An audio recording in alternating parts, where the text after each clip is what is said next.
Thank you, Donald. Good evening, everybody. Well, more about Donald Trump in a moment, but I'm here in Brussels, and of course the Prime Minister arrived early this afternoon.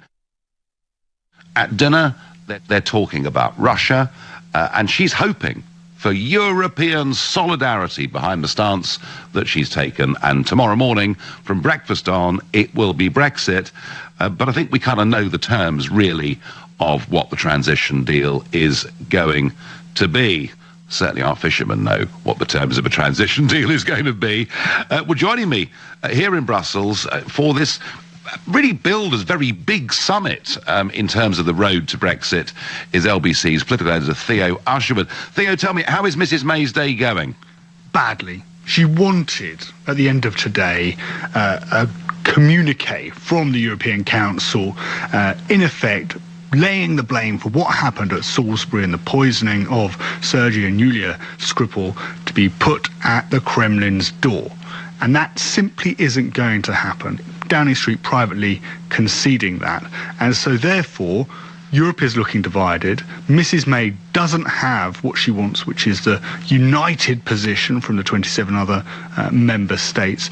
And she looks, in the eyes of the Kremlin at least, weaker than if she did have that. Now, we know where the dissent is coming from. It's coming from the likes of Hungary, it's coming from the likes of Greece and Italy, and also from the president of the European Commission himself, Jean-Claude Juncker, who wrote to Vladimir Putin to congratulate him. I know. And on the other side, there has been some better news, and that I'll point you towards Lithuania, where the president there has said that they may well follow Britain's lead and expel Russian diplomats from the country. The Baltic states obviously quite nervous about Russian expansionism. So there is a split, but obviously Theresa May wants a more united front. And a rather bizarre start to her day. Oh, yes.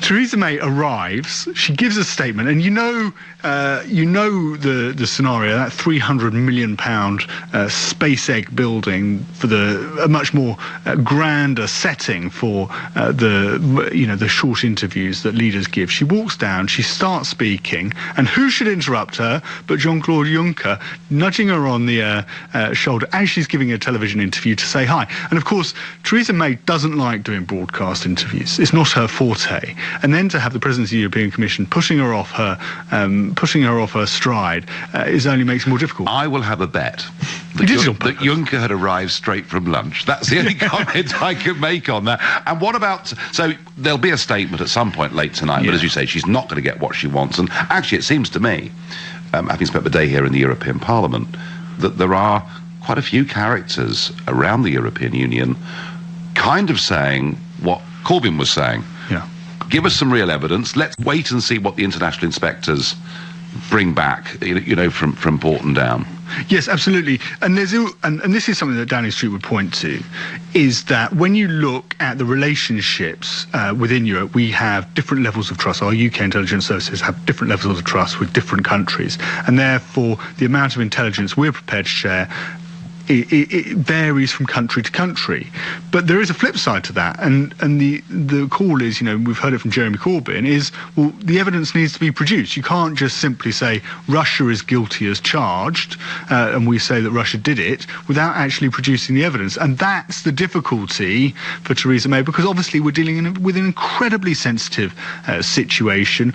We know, a judge this afternoon at the High Court granted permission for the hospital to take blood samples from both Julia and Sergei Skripal, because of course they're unconscious at the moment. They can't give that permission themselves in order to try and make sure they have better treatment. So we're dealing with incredibly sensitive information, and that's where Theresa May, in many ways, can't necessarily put forward the case that she has, or the intelligence services have, against Russia, and that's leading to doubt amongst some nations. Yeah. And tomorrow morning, no surprises?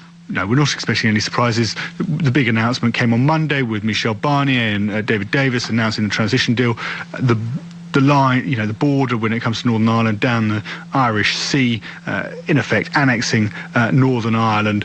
What was interesting, though, I think today, that emerged today, is that backstop option that the European Commission has talked about when it comes to Northern Ireland, it remaining within the customs union while the rest of the UK leaves, mainland Great Britain leaves the European Union. They have actually set a deadline for Britain to come back with another solution, and that's June. At the next European Council, where they want to bounce on to talking about trade. So there is pressure on the British side, the British negotiators, to actually come back with another solution, which many would say can't actually be found. And would that lead to Theresa May holding her hands up in surrender and saying, OK, we'll stay in the customs union? And that backstop position that the European Union had put up, she said in Parliament, is something that no British Prime Minister could ever accept. So all of that in June. Theo, thank you. So Theresa May not having a great day here in Brussels.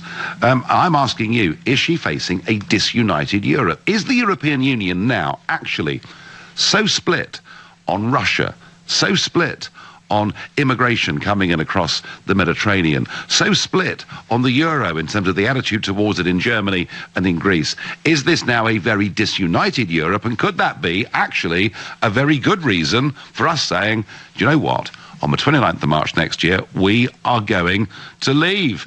Harry is calling from Nottingham. Good evening, Harry. Evening, Nigel.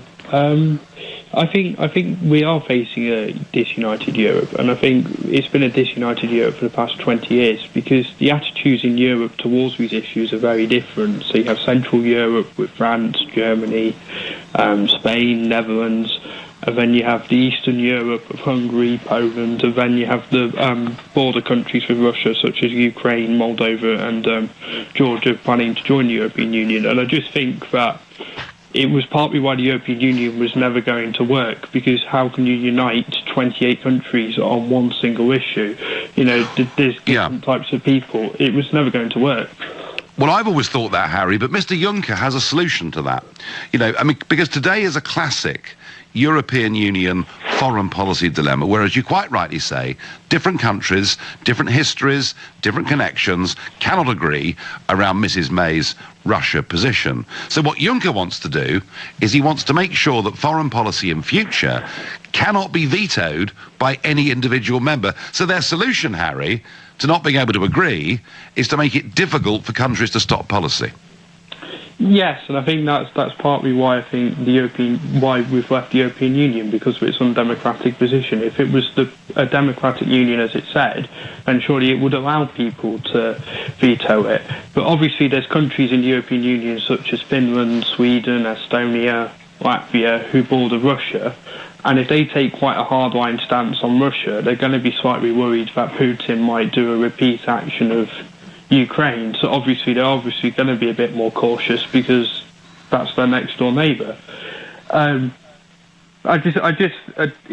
just makes the case further for why I think NATO is the best thing for Europe rather than the EU, because NATO is about a collective defence responsibility, and nations can veto it and they can have different positions, but the problem there, Harry, the problem there is only a handful of countries are actually paying their way.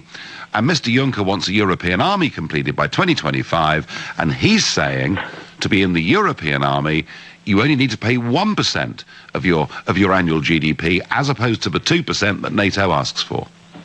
Well, what a dangerous fantasy, according to Nick Clegg, and then obviously that proved to be I remember it very well, yes. I can remember it well watching you demolish him in the debate. But no, I think the EU army is wholly dangerous because it's undermining the rich history of NATO and what it has done to stand up to Russia.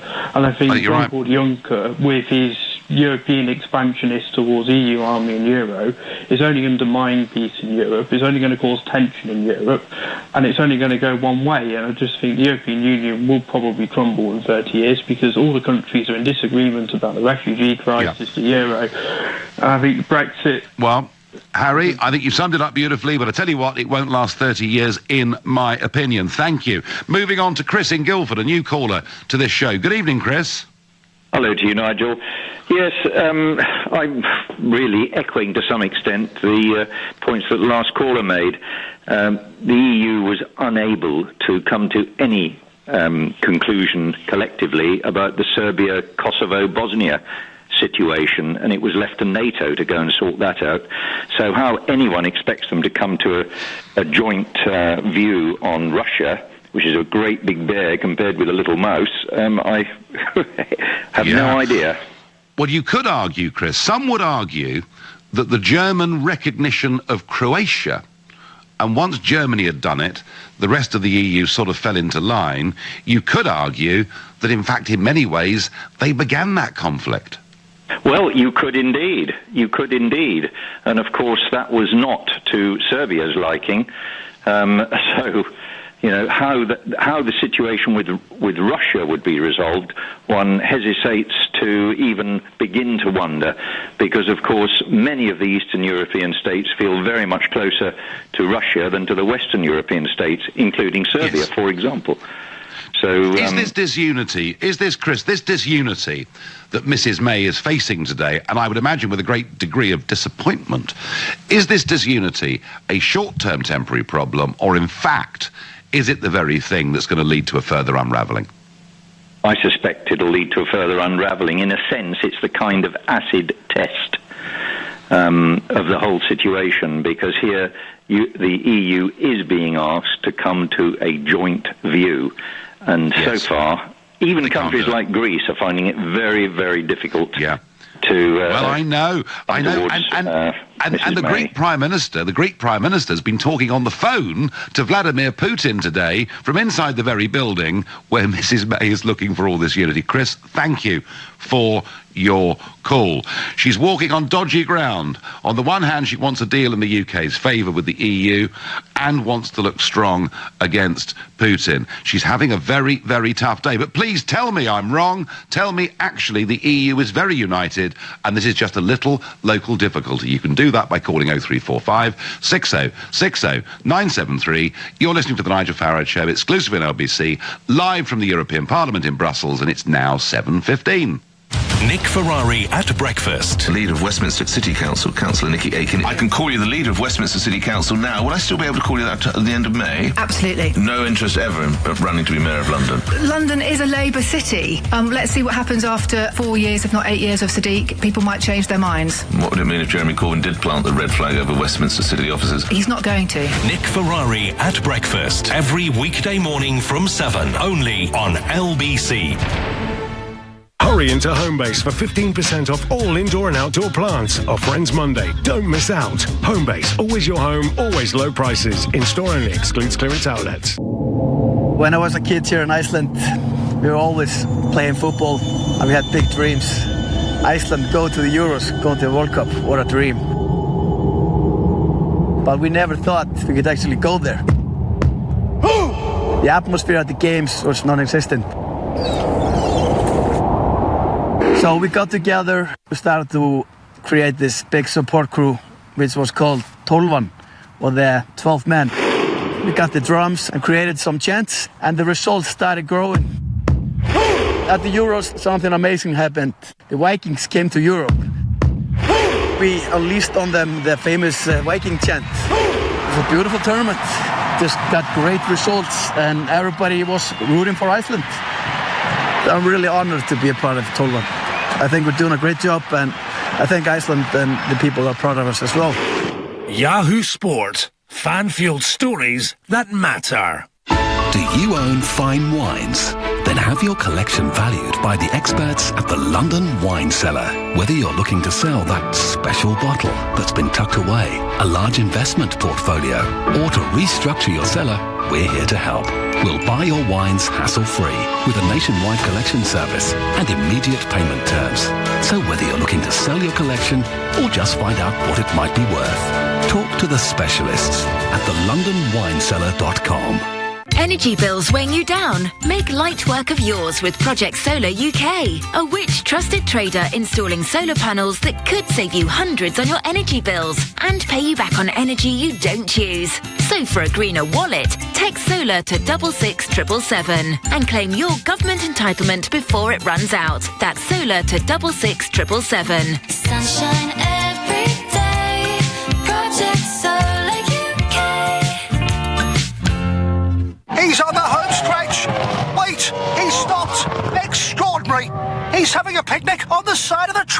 Is the performance of your cash ISA a bit of a disappointment? At Money Farm, our experts can match you with an investment ISA that could give your money the chance to perform better. And right now, we'll look after your full ISA allowance free of management fees for a year if you transfer over £10,000. You have one life. Invest wisely. Visit moneyfarm.com/move. Your capital is at risk. Money Farm is authorised and regulated by the Financial Conduct Authority. Where do you charge an electric car? How quickly can I do it? How far can you go on one charge? How much can I save? Can I charge it at home? Do I need a house with a drive? Can you get an electric shock off them? If I plug in my mobile phone, will the car's battery run out? Can they go in car washes? Got questions about owning an electric car?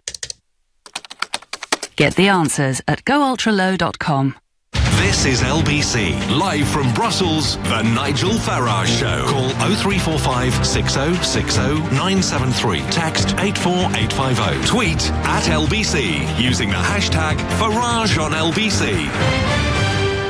Well, Mrs. May today is worried about Russia. She wants the European Union to come out with a big act of solidarity. The Lithuanians are saying they may well expel some Russian diplomats in terms of sympathy with the British position, but virtually everybody else is going to do little or nothing. And indeed, Jean-Claude Juncker, President of the European Commission, congratulated Putin, as indeed did Angela Merkel. So she's having a tough day. But the other issue here today that's really been worrying people are Trump's proposed tariffs. Remember, 25% on steel and 10% on aluminium or aluminum if you are an American.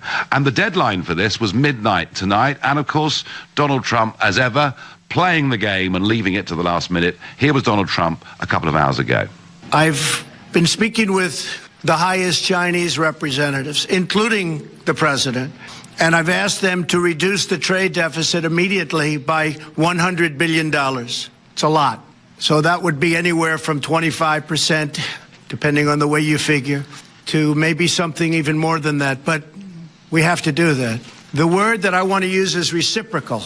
When they charge 25% for a car to go in, and we charge 2% for their car to come into the United States, that's not good. That's how China rebuilt itself. The tremendous money that we've paid since the founding of the World Trade Organization, which has actually been a disaster for us. It's been very unfair to us. The arbitrations are very unfair. The judging's been very unfair. And knowingly, we always have a minority, and it's not fair. So Trump was elected, of course, on this ticket, saying that it wasn't fair, that America was getting a bad deal, and they would, if they thought it was unfair trade, use tariffs. Clearly, this is aimed at China. But there was, shortly after he gave that speech, when we got the detail, a huge sigh of relief here in Brussels because Trump has decided to pause the import duties that would have applied to European Union countries, and that, of course, includes us as well. We sell about £500 million worth of steel and aluminium goods into the USA every single year. But the emphasis here is it's a pause. He wants trade to be reciprocal, and there is a very big trade deficit between Germany and the United States of America. So he's kind of marked the ground here, and he's looking for changes. But back to Mrs. May. She's going to be at dinner very shortly with 27 other leaders of European countries. I think she's facing a disunited Europe. I don't think she's going to get anything positive at all tonight out of this, and I think it really opens up bigger questions about the future of Europe. That's my view. Annabelle is calling from Twickenham. Good evening. Oh, hello, Nigel. Hello there. Very lovely to speak to you this evening. I'd like to point out that how can they speak to us the way in which they do, these countries, when I have seen in the various newspapers that Spain had a demonstration a couple of days back, and according to the Express, there was massive demonstrations of public service people like the doctors, the nurses and everything else in France. Yeah, there's a big steel buildings and everything. So big strikes, Annabelle. Macron and also the Spanish leader, I don't know who he is, how can they talk to us? And also with Merkel being in the weakened state, she ought to play on her weakness and everything. She ought to be as deceitful as they are, and she ought to say to them, well, your country's in not too good a state. Well, France, Annabelle, France has a big strike today, and I can't, so Why very wasn't few. it shown on television? Very few trains running in France today. But do you know something? Strikes in France are nothing new. I don't think what's happening in France is exceptional. But you could argue that there is a disunited Spain, given what's been happening in Catalonia over the course of the last 6 months. You had plenty to say about that in the European Parliament. Well, I did, and I felt, what struck me, Annabelle, about it was that disunity, as it were, in Spain, the way that it was put down, the sort of brutality, frankly, that was used to put it down, and that was then supported by the leading figures in the European Commission. Mrs. May's not going to get Annabelle what she wants tonight. Do you think, on the bigger picture, that it's a disunited European Union now? I think it's got massive gaping holes that people don't know about and everything, but it's not being shown to everybody. OK, fine. Annabelle, thank you for your point of view. Annabelle thinks the problems are far bigger than anything we can even see. David says by tweet, Nigel, the EU are intentionally not showing their support to the UK over the Russian issue to make us feel more isolated and vulnerable. David, that is possibly true. But I think, actually, they have a completely different foreign policy outlook when it comes to Russia. Many, many of these countries. Tom said, so Europe is divided. You are talking about this as if it's some sort of good thing. We know from history that conflicts, international conflicts, have happened as a result of situations like this one. Most likely victims being the Baltic states. Yet you talk about turning our backs and doing a runner, dividing Europe even more. What depths will you not sink to push your agenda? You have no shame. Well, thank you, whoever sent that in. I want to say this to you.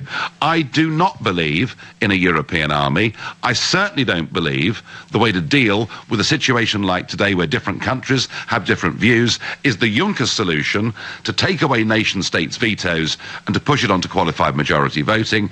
And I worry, whoever you are, I worry that the EU still wants to expand in an eastwards direction. And I think, you mentioned the Baltic states in that message, I think we should put our faith in NATO, and I think we should all start paying the 2% that Donald Trump has asked us to do, because that's what the rules say. And I think that will give us a more stable, safer Europe. I think this European project has hit the buffers with foreign policy, and it's desperate desire to fully militarise. Marco is calling from Ealing, a new caller to the show. Good evening. Hi, good evening, Nigel. Pleasure talking to you. Pleasure to talk to you. So I've just been told off, as if, pointing out there's a disunited Europe and wondering whether we can do things differently, as if I'm some sort of warmonger, Marco. Well, no. Firstly, I want to reiterate what you and your previous caller talked about regarding the EU's role in Yugoslavia. You were quite right. I want to dispel this myth that the EU is some kind of beacon of peace and hope that holds Europe together. Actually, it was Europe's recognition of Croatia and Slovenia and Bosnia against the advice of Lord Carrington in the early 90s that caused the horrible civil war that we saw in Yugoslavia. So it's definitely not this, it definitely doesn't promote peace in Europe. That's quite evident from what happened in the Balkans. And on top of that, what is also quite funny, if you want to compare it to the transitional period that we're facing now in Britain, is following those illegal referendums that took place in Croatia, Bosnia and Slovenia, the EU almost instantly, overnight, gave Croatia and Slovenia independence, whereas, and that is one of the major factors that contributed to the war, whereas now with Britain leaving the EU, they've decided actually no, it's far more complicated and we're going to have a long transition period well into 2020. It just reeks of hypocrisy to me. Yes, and they certainly, Marco, they've certainly got no intention of recognising Mr. Puigdemont or the claims of the Catalans, have they? Well, exactly. I think, and also to answer your question regarding is it a united Europe at the moment, I think Theresa May is desperately going around, almost embarrassingly in my opinion, pleading for all these leaders from their countries to speak out and unite against what Russia's done, with actually zero evidence being produced as of yet. I think on the surface it might it might look like that for many of the European countries. So obviously the leaders of these countries, the policymakers, they're very intelligent people. They're fully aware of what's going on behind the scenes. I'm personally of the opinion that Russia, Putin didn't do it. The truth will come out, hopefully, eventually. Well, and why do you think that, Marco?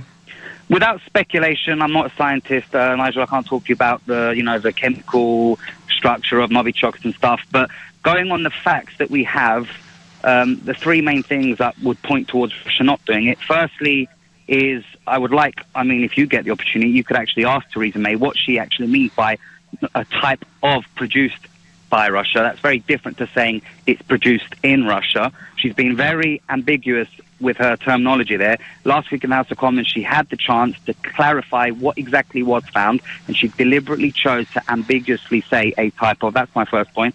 My second point would be that only last year, the OPCW actually congratulated Russia on completely eradicating their nerve agent program, and have gone on record as saying that Russia never had any Novichok. So I find it extremely bizarre that they're choosing the same organization to come in. How can they now turn around and say, actually, it is Russian, if only last year they accepted the Russian habit? They're there in Porton Down. We're expecting in a week or so to get those results. But Mrs May looks to be, Marco, a little bit out on a limb here in Brussels tonight, because there are other European leaders who may not agree with Marco's point of view, but they want actual proof. Thank you. Well, Mrs May's had a bad day in Brussels. Sir Vince Cable, has had a utterly catastrophic day. More of that in a moment, but for now, it's time for the news headlines with Thomas Watts. The police officer injured in the Salisbury attack has been discharged from hospital and says his life will never be the same again. Sergei Skripal and his daughter Yulia remain in a critical but stable condition. Donald Trump's begun a trade action against China, saying the US deficit with Beijing is out of control. The president plans to impose tariffs of at least $50 billion in Chinese imports in retaliation to what he calls American intellectual property theft. The chief executive of Cambridge Analytica has been recalled to give evidence to MPs. Alexander Nix has been asked to explain what the committee says are inconsistencies in a statement made last month to the Commons fake news inquiry. LBC weather, rain widespread in many western and central parts of England and Wales tonight. Largely dry in the southeast. In Scotland and Northern Ireland, cloudy with the odd heavy shower. A low of 4 degrees. LBC travel, a couple of problems in London. The North Circular Road is blocked westbound between Brent Cross and Staples Corner because of an accident. There are queues on both approaches. In White City, there are temporary lights on Scrubs Lane near North Pole Road because of roadworks. This is causing queues back along Wood Lane from Shepherd's Bush Market. In the West Midlands on the M42, it's queuing southbound between Junction 6 for Birmingham Airport, Junction 5 for Solihull because of an accident. And on the trains in London, the London Overground has severe delays between Stratford and Canterbury. LBC Travel, I'm Katie Tyler. This is LBC. The M&S sale continues with up to 60% off selected clothing, home and beauty. Get it while it lasts. M&S. Spend it well. Online and selected stores. T's and C's apply. To find the truth, you wouldn't listen to just one voice. You wouldn't believe just one story. Or trust just one opinion. And neither would we. The Week magazine reviews all the issues of our day and where everyone stands on them. Sign up online and try 6 issues for free. Search The Week magazine today. After all, you shouldn't make up your mind on just one issue. Cancel any time during the free period or continue with 13 issues for just £31.25. What's down the back of your sofa? Half a pretzel? That long-lost TV remote? But what if you found a wad of cash? Now we're talking. Or what about a goose that lays golden eggs? It's nice to get more than you expected. New Euro Millions Hot Picks from the National Lottery. Pick and match 3 balls and win £1,500. Play every Tuesday and Friday. Prizes are fixed, subject to capping. Rules and procedures apply. Players must be 16 or over. He's on the home stretch. Wait, he's stopped. Extraordinary.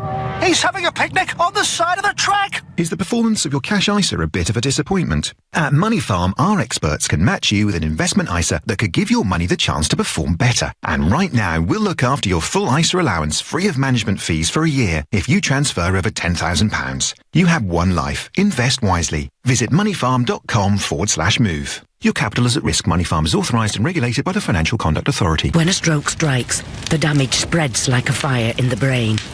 When you spot any single one of the signs, think and act fast. F. Face. Has it fallen on one side? A. Arms. Can they raise them? S. Speech. Is it slurred? T. Time to dial 999. The faster you act, the better their chances. So even if you're not sure, act fast. Make the call. Dial 999. Hurry into Homebase for 15% off all indoor and outdoor plants. Offer ends Monday. Don't miss out. Homebase, always your home, always low prices. In-store only, excludes clearance outlets. With Clearabee, getting rid of rubbish is quick, easy and affordable. Clear rubbish easily. Clearabee. No more chasing payments. No more having to manually match transactions and invoices. And no more losing customers at online checkouts.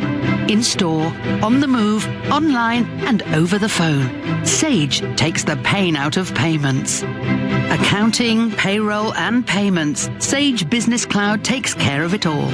Get started today. Visit sage.com/get started. Be Sage. Build on. The Nigel Farage Show, live from Brussels, only on LBC. A very tough dinner here in Brussels for Mrs. May with 27 other leaders of European countries. She wants their full support and solidarity for the action she's taken against Russia over the Salisbury poisoning scandal, and she's not finding very much of it. But if you think she's having a bad day, think about Sir Vince Cable. Yes, I heard this morning Sir Vince Cable was coming to Brussels today. Odd, I thought. I can't remember him coming to a European summit before. Well, it was accompanied, as he arrived, by a press release put out by the Liberal Democrats with a big headline: EU leaders back Lib Dem call for public vote on Brexit deal. Gosh, this is interesting. 8 EU leaders have signed a statement backing the Liberal Democrats' calls for the British public to have another referendum on the final Brexit deal. So that's why Sir Vince was here. There were going to be 8 prime ministers supporting his call for a second referendum. It didn't last very long because the ALDE party, which is the Party of European Liberals, had a meeting about this and put out a statement pertaining to the Lib Dem press release issued today on Brexit. At the ALDE leaders' meeting of today, no statement has been agreed upon or released. And Andrew Duff, a former Liberal Democrat MEP, said not so fast. In fact, no Liberal Prime Minister does, other than backing the Article 50 process. Regretting Brexit is another thing. Everyone's saying does that. Well, Andrew would say that. So actually, Vince, you've turned up, you've got off Eurostar, you're coming in for a big grand entrance because you've got 8 prime ministers that are going to support you. That's what your press office have put out this morning, and actually none of them do. Well, I've seen lots of mess-ups, lots of failures in politics. I've been involved in a few of them, but my boy, this is a disaster for Sir Vince Cable. Back to Mrs. May and Europe. Do we now have a disunited European Union? Is the approach over Russia and future foreign policy proving that? I'm going to ask Evan in Slough that very question. Good evening. Hi, Nigel. I thought you said we didn't need the EU and that, we seem to be whining for the EU to support us against Russia.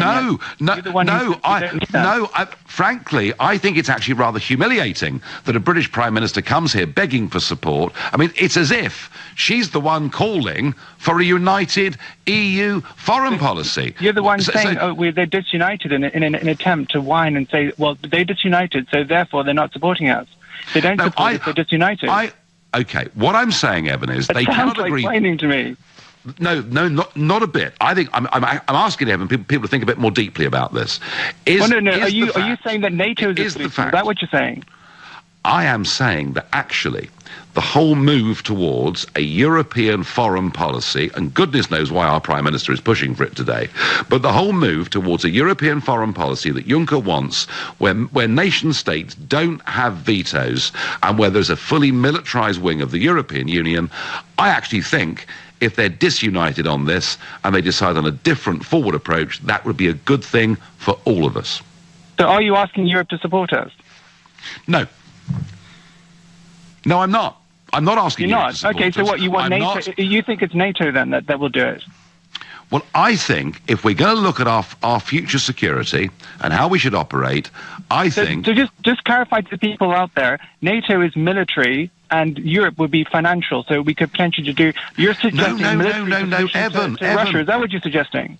Evan, there's going to be a European army, navy and air force in place the US has an army. by 2025, and it's going to have a foreign policy without veto, and it still has pretensions on expanding to the east.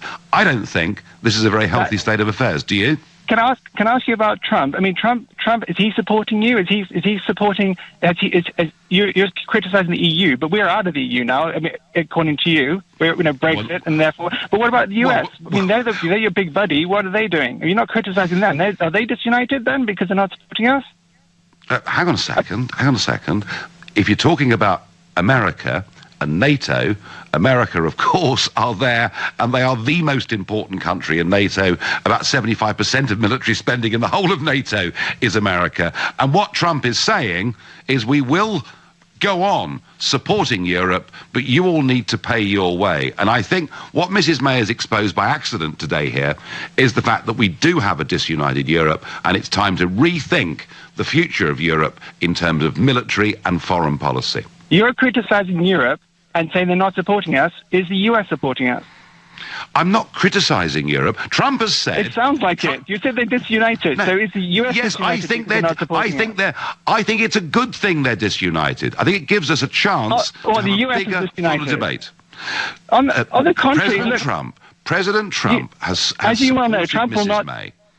As you well know, President Trump is not going to supported Mrs. May, and he said it was probably the Russians that. So did the that is EU what Trump support? said. The EU also supported it, and they said the same thing. But the fact is, neither Trump nor the EU is going to step up to the plate until we actually get the independent status on that. And you know that.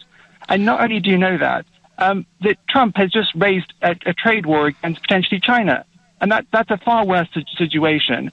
And here you are talking about disunited Europe when the US is looking at... Evan, you're moving on to different subjects, but I have to say there may be a few people listening in South Wales and in Redcar who perhaps wish we had stopped a lot of cheap, overproduced steel, putting them out of business. Evan, you have a different point of view. That's fine. Dolores is calling me from Twickenham. Good evening, Dolores. Hello, Nigel. Well, I should call you Mr. Farage, really. You know, we come to Mrs. Thatcher, oh, God bless her soul, Mrs. May. She is good. She's a good woman. That's why European head of states are doing what they're doing. But unless every head of state is like her, there's not going to be any peace. She's soft. She is soft. She is no good as a prime minister. She is not a Mrs. Thatcher. Well, Dolores, what many would say is that actually, over Russia, she acted very quickly, she sounded tough, she took action. So there are some people who say that over Russia, she's shown herself to be a good leader. Yes, good leader accusing somebody when you don't have any proof.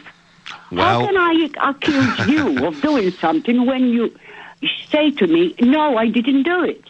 I mean, we're talking about Russia. We're talking about, what you call it, a power. With a very big power, and one that could be sinister. Dolores, thank you, and Dolores takes the view you've got to have proof to do these things, and actually that's the view that many other European leaders, it appears, are taking here tonight. Irina says, EU disunity, re Russia, is not necessarily a bad thing, as those member states that are reluctant to condemn over Salisbury enable diplomatic channels to stay open. EU unity would only ratchet up conflict with Russia. Irina, I absolutely agree, particularly with that final point, and Jeremy Corbyn would agree with the one you made before. James is calling from Harlow. Good evening, James. Good evening. Yeah, I think we have got united Europe, but not in a way that's good for the European Union. I'm a Brexit supporter. I like to get, like, what British independence, but you get my point. I like to read both sides of the argument, the papers of both sides. So I was reading one of the pro-European papers this morning from the European, the local newspapers in near the European Union. Yeah. And from what I'm reading, it almost seems as if we're heading for a clash of titans, sort of like Rocky versus Apollo, between the European Commission and the European Parliament. And I was watching some of the clips you've uploaded on, well, not you, but supporters upload on YouTube. Whenever Jung's in that room, Verhofstadt's got this look in his eyes, like a tiger waiting to pounce. And I was reading that there's comments as well from the Irish Taoiseach today. What was it?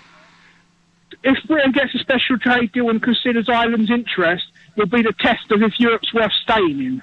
And also, what Europe does after will largely test, is this really for the small states or the big states? Well, that's a really big question, James, because I think there is increasingly a feeling amongst smaller countries that it has become a German-dominated Europe, and certainly in the economics of Franco.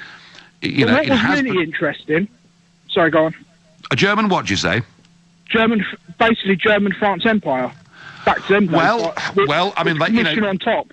They've always been the two big countries. I think there are some very fundamental questions that smaller countries, James, are now asking themselves. But what was very interesting this morning, right, this was from, I can't remember who it was from, it's from one of the bigwigs, the actual European Federalist, who's saying we need to question whether the European can survive without nations having sovereignty. That's from a federalist. So these people clearly, I think the Italian election has shocked them. I tell you what, James, I don't think the European Union cannot survive if nation-states have sovereignty. That's my view. Thanks for your call. Thanks for your enthusiasm. Nigel, just what do you think Putin is after? A strong Europe? No. Just what do you think China would like? What do you think the financial houses of the Far East want? A divided Europe, obviously, and you want to give it to them. I want to give them a different kind of Europe. A Europe where nation-states work together, trade together, but don't have political union or grand designs on becoming a world power. History is littered with people who want to become world powers, causing all sorts of very, very bad trouble. You're listening to the Nigel Farage Show, exclusively on LBC. It is now 7:45, and time for the news. Coming up at 8 on LBC, Clive Bull. So it turns out the blue passports will be made in France. Is this just a sensible bit of business or a humiliation for Brexit Britain? Clive Bull on LBC. LBC's Sheila Fogarty has been looking at child protection and how something you notice and report could help a child or young person get the help they need. You don't have to be certain to report it to your local council, NSPCC or the police. One of the key things is that safeguarding is everyone's responsibility. So that's professionals that are working with children, but also just people in the community. To find out more about child protection with the Department for Education, go to lbc.co.uk.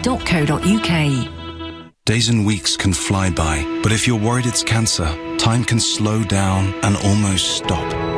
That's why, with Bupa Health Insurance, you can call us about any symptom of cancer without seeing your GP first. Depending on your cover and your symptoms, we could even refer you to a consultant there and then. Bupa Health Insurance. For living. To find out more, search Bupa. Direct access services may not be available for some underwriting methods, and you may need to provide evidence the conditions are not pre-existing. When I saw Leeds United in 1966 from this very end, I saw them white shirts and I knew that were for me. That were my team. And I've not missed a game anywhere in the world since 1968 when I was 12. Following Leeds' pain and glory, it's been a roller coaster, and then we've gone from one extreme to the other.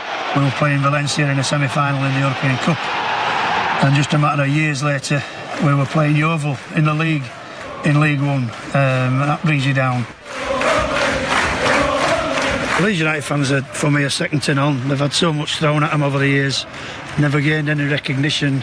There's such a special breed, and for me they really are the best fans in the world. It means so much to me being a Leeds United fan, and I wouldn't change it for anything. Yahoo Sport. Fan-fueled stories that matter. When will you drive the Fiat 124 Spider along an open road with the roof down? Never? Maybe this will freshen up your thinking. We're talking a two-seater sports car for an incredible £199 a month. Never say never. The Fiat 124 Spider for just £199 a month plus initial rental. Free yourself from never. Now. Personal contract hire, Fiat 124 Classico, 1.4 multi-air turbo, 140 HP. Initial rental of 597, 24 months term, 6,000 miles PA. Valid until 31/3/18, subject to status, leases. Helen's Homecoming Lamb. It's a lot quieter around here since the boys went off to college. Sunday roast was always the highlight. All the family around the table for my roast leg of lamb with salsa verde crust. I'm doing it again today. It's their favourite, and hang on a minute. Hi, Mum. We brought a couple of pals back. Is that all right? Yeah, it's good to have them back for a couple of weeks. Make your own homecoming roast with our tender, tasty grass-fed lamb. Food Love Stories, brought to you by Tesco. The Nigel Farage Show, live from Brussels, only on LBC. Mrs May facing a tough dinner tonight. I kind of think she thought that the European Union would all rally round, would all agree with her position and her action on Russia and say for she's a jolly good chap. But it hasn't happened that way. And a lot of them are being very cautious. Some of them, there have been quite big electoral shifts, particularly in Italy, where now parties that are quite pro-Putin did incredibly well in that general election recently. I genuinely think we're looking at a very disunited Europe tonight, and I wonder whether that's a good thing or a bad thing. And I think that maybe it gives some opportunities to rethink the future of the European project, and in particular our security as the European continent. Michael is calling from Hampton. Good evening, Michael. I spoke to you before, Nigel. I can't understand why Theresa May has to go cap in hand to the Europeans if our experts have said that the odds are that this nerve gas was made in Russia. Why do we have to go to the European Union, who are obviously not going to support us for various reasons, and ask for their support? It's a no-brainer. She's not going to get it. Well, she clearly thought, Michael, they would support her. And I did see a guy called Franz Timmermans. He's Juncker's deputy, and he was speaking in the European Parliament last week, a very powerful speech in which he said it is over issues like this that we all come together united, and that is why we have a European Union. And I wonder whether she heard some of those messages and kind of thought that they would cheer her to the rafters. Well, the Baltic states are worried about her. A lot of the European Union don't want to upset Russia too much, particularly when they don't really have that much interest in what goes on with a chap bumped off in Britain, whether they're going to upset the Russians by agreeing with Mrs May. If she's got proof, and our experts have said that the odds are it's made in Russia, I still can't, as I say, I can't see why she needs to go cap in hand to the European Union and ask for their support. We're in NATO. So has she made a strategic error of judgment in doing this today, in your view? I think Mr Boris Johnson has made an error, and I think she's made an error. I don't think she's very well advised. Well, Boris is completely out there, isn't he? I mean, he's saying that the World Cup football will be used by Putin's regime as Hitler used the Olympics in 1936. Well, I agree with a lot of people in saying 20 million, you're a student of the Second World War, you know that 20 million Russians gave up their lives to prevent the Germans, and if they hadn't done that, I think the outcome of the war may have been slightly different. Yeah, well, Michael, I understand what you're saying. So why has Boris gone as over the top as this? Because I don't know. I really don't know what to think the man's thinking. I regard him, I don't know why everybody thinks he's got charisma. To me, ever since I've seen him, I think he's a little bit of a clown, and I don't know why he does it. I've no idea why the man makes a statement like that. Well, I wondered, Michael, yesterday, was it something that he'd predetermined, or did it just happen off the cuff in response? I think it's off the cuff. I don't think... So do I. He's supposed to be an intelligent man, and I think he sort of thought let's get some sort of kudos out of it by saying, well, we were standing up to the Russians, and I'll add fuel to the flame. I think it's the worst thing that any foreign secretary I've ever heard of has done in my lifetime. Didn't look that responsible, Michael. No, I would agree with you. I think it's totally... I mean, there are ways of stating things, but that was a bit too I have a feeling that a vast majority of listeners to this show right now, Michael, think you're right. Thank you very much indeed for your call. Now, Theo Usherwood, LBC's political editor, is back in the room with me with the latest news. Theo. We have a statement from Number 10 saying that the Prime Minister Theresa May met with the French President Emmanuel Macron and the German Chancellor Angela Merkel at the fringes of the European Council this afternoon. That's away from the main auditorium where everybody sits around with their headsets on and speaks to each other. And they say that, according to this statement, the Prime Minister provided the President and the Chancellor with a detailed update on the investigation into the reckless use of a military nerve agent of a type produced by Russia on the streets of Salisbury. The Prime Minister said there had been a positive identification of the chemical used as part of the Novichok group of nerve agents by our world-leading scientists at Porton Down. The Prime Minister also outlined our knowledge that Russia has previously produced the agent, Russia's record of conducting state-sponsored assassinations, and our assessment that Russia views some defectors as legitimate targets for assassination. The UK, Germany and France reaffirmed that there is no plausible explanation other than that the Russian state was responsible, and they agreed on the importance of sending a strong European message in response to Russia's actions and agreed to remain in close contact in the coming days. So she'll feel she's made some progress with that, will she? Some progress, yes. Obviously, getting the support of Emmanuel Macron and the German Chancellor Angela Merkel is a step in the right direction from the Prime Minister's point of view, but of course that isn't.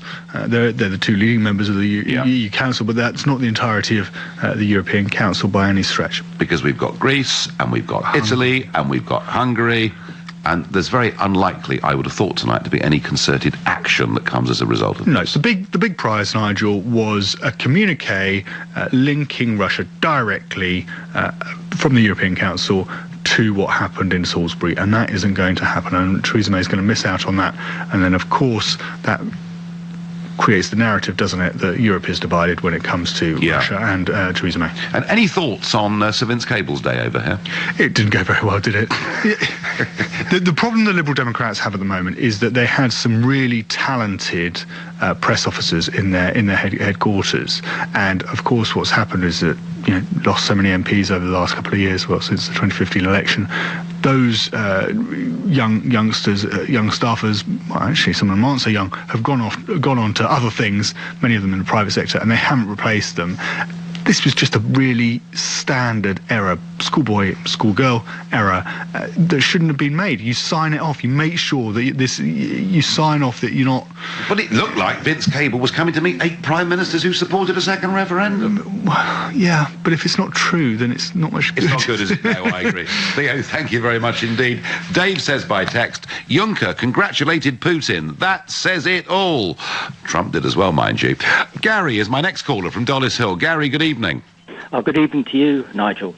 I would agree with you in saying the countries in the European Union are not united, and if people would just take their eyes off the usual mainstream media suspects like Sky, like BBC, just take their eyes off them and look at alternative outlets, they would see that.